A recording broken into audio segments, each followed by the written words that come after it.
Hey everyone! Have you ever thought about why you live where you do? Why isn't your house in the middle of a forest all by itself? Why do we build villages, towns, and massive cities? A settlement is basically any place where people live. It could be a single isolated farmhouse, a temporary tent, or a huge urban area with millions of people. But how do we make sense of all these different places? Geographers use something called the settlement hierarchy. Think of it like a pyramid. At the very bottom of the pyramid, you have the smallest settlements, and there are lots of them. As you go up, the settlements get bigger, their populations grow, and they offer more services. But there are fewer of them. Let's climb this pyramid, starting at the bottom. Isolated dwelling. This is a single house all by itself. Hamlet. A tiny cluster of houses. It has hardly any services, maybe not even one shop. Village. A bit bigger, maybe a few services like a shop or a workshop. Town. Small and large. Now we're talking. You'll find supermarkets, schools, a police station, and a market. City. This is a big one. It has all the services of a town, but way more of them. Multiple hospitals, universities, large shopping centers, and factories. Metropolis. This is a large and important city that is economically and socially connected to all the towns surrounding it, often through commuting. Conurbation. This is what happens when different cities and towns grow so much that they all merge together into one massive, continuous urban area. A perfect example in Pakistan is the twin cities of Islamabad and Rawalpindi. They are so close they've basically joined up. Megalopolis. This is the final boss. It's a huge region where even conurbations have started to join up, forming a massive urban area like Mega Manila in the Philippines. So why does this size difference matter? It all comes down to services. Small settlements, like villages, offer low-order services, things you need often, like bread or a newspaper. You don't want to travel far for them. Big cities offer high-order services, specialized things you don't need every day, like a university, an airport, or a specialist hospital. People are willing to travel a much longer distance, what geographers call the range, to get to them. This gives large settlements a lot of influence. A city like Hyderabad in Pakistan influences the villages and towns around it. But a massive financial and industrial capital like Karachi has so many high-order services that it influences the entire country and even the world. Okay, so we know what settlements are, but why are they built in certain places?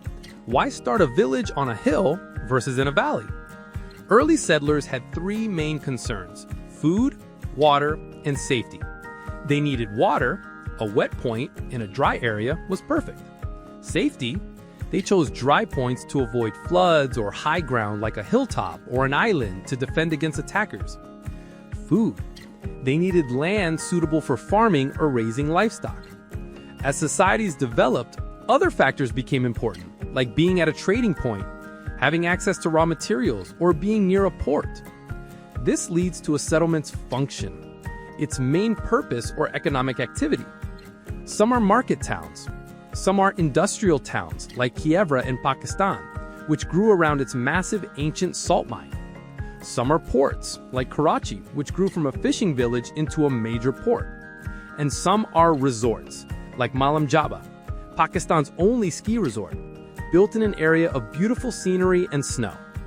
If you look at settlements from above, you'll also notice they have different shapes or patterns. Nucleated or cluster, the buildings are all bunched closely together, usually around a central point like a marketplace or a crossroads. Linear or ribbon, the settlement is stretched out in a long line. This usually happens because it's built along a road, a river, or a valley. Dispersed, the homes are spread far apart, often surrounded by farmland.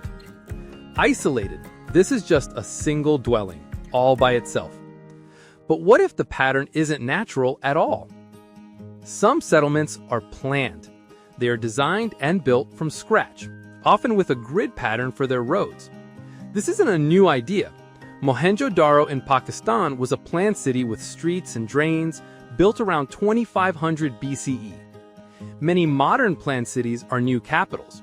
For example, Pakistan's capital Islamabad was built in the 1960s to be the new center of government. It was built on a plateau sheltered by the Margalla Hills. So what is it actually like to live in these different settlements?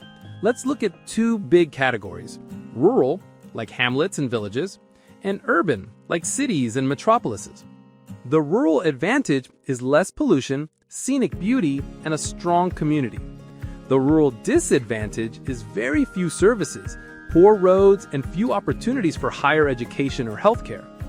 Now let's look at an urban area.